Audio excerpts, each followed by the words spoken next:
नमस्कार शेतकरी मित्रांनो. मागच्या 4-5 दिवसामध्ये जे काही तापमान वाढलेलं होतं, आजची 30 तारीख आहे आणि मागच्या 4-5 दिवसामध्ये जे काही गरमाई किंवा तापमान वाढलेलं होतं, त्यामध्ये बरेच शेतकरी बांधवांनी पानगळ मारून दिली. आता झालं काय मित्रांनो, वातावरणाचा अंदाज असा आलेला होता, की एक 7 ते 8 दिवसासाठी आपल्या इथं टेम्परेचर वाढणार आहे. मात्र त्यानंतर थंडीची लाट ही परत वाढणार आहे आणि त्याच पद्धतीने काल रात्रीपासून थंडी इतकी भयंकर वाढलेली आहे. पुढचा अंदाज आपल्याला माहीत नाही, पण मग सांगितल्याप्रमाणे 7-8 दिवसासाठी तर थंडी असणार आहे.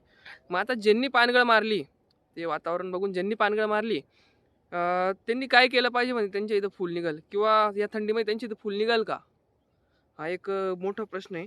तर मित्रांनो लक्षात घ्या, थंडीमध्ये थंडीच्या दिवसांमध्ये जर टेम्परेचर झाडाला भेटलं नाही, जे की 25 ते 30 सेल्सिअसच्या वर पाहिजे, ते जर झाडाला भेटलं नाही, तर अशा वेळेस कळी सुप्त अवस्थेमध्ये काडीमध्ये असती, ती काय बाहेर निघत नाही. ज्यावेळेस तिला गरमाई किंवा टेम्परेचर पुन्हा एकदा भेटतं, त्याच वेळेस ती बाहेर निघते.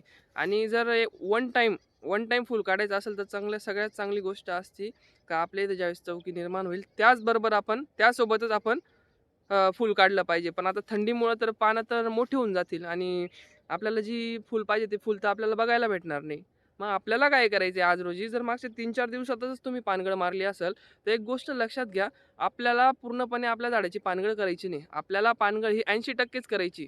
कारण जे 20% पाला झाडावर उरणार आहे, तो ज्यावेळेस मॅच्युअर्ड होऊन पुढच्या 15-20 दिवस सच गळल, तो पाला मॅच्युअर्ड होऊन पुढच्या 15-20 दिवसात जर गळणार असेल, जर थोडं टेम्परेचर वाढलं वगैरे, तर जे पान गळल तिथून आपल्याला परत एकदा चौकी किंवा फूल बघायला भेटेल. म्हणून आपल्याला 80%च पानगळ करायची आहे. जर तुमच्या इथं आज रोजी 80% पानगळ झालेली असेल, तर बागेला थोडंसं पाणी लावून द्या, जेणेकरून आपला आजपासून बहाराचे बहार चालू होऊन जाईल. तर हे करायचं आहे मित्रांनो तुम्हाला. मग आता पहिलं पाणी, मग पहिल्या पाण्यासोबत तुम्हाला काय द्यायचं आहे? पहिल्या पाण्यासोबत तुम्हाला द्यायचं आहे 0-60-20, त्याच्यासोबत द्यायचं आहे ह्युमिक, त्याच्यासोबत द्यायचं आहे प्लॅनोफिक्स. मग द्यायची पद्धत कशी? तर एक अंदाजे उदाहरण सांगतो. 500 झाड, 5 वर्षाचं झाड, याचं प्रमाण मी तुम्हाला सांगतो आता.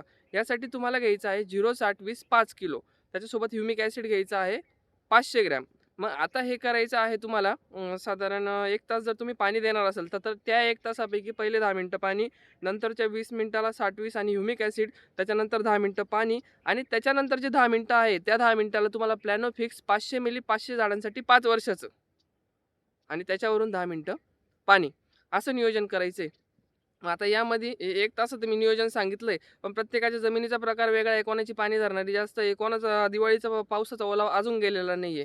तर याचं कॅल्क्युलेशन तुम्ही थोडं करून घ्या. आता प्रत्येकाचं ड्रिपर किती लिटरचं आहे, किती पाणी जातं आहे, इनलाईन आहे का ऑनलाईन आहे, हे काय मला माहीत नाही. म्हणून त्यानुसार अंदाजे तुम्ही करून घ्या. आणि मग हे झालं तुमचं पहिल्या पाण्याचं ॲप्लिकेशन. दुसरं पाणी द्यायची वेळ शक्यतो येणार नाही, इतका गारवा वातावरणामध्ये आहे. म्हणून 90 ते 100% पर्यंत वापसा आल्यानंतरच पाण्याचं नियोजन करायचं असेल तर करा. मग आता पुढं फवारणी काय करायची? तर कंपल्सरी फवारणी कोणती घ्यायची एवढंच सांगतो. त्या व्यतिरिक्त तुम्हाला काय टाकायचं तुम्ही टाकू शकता.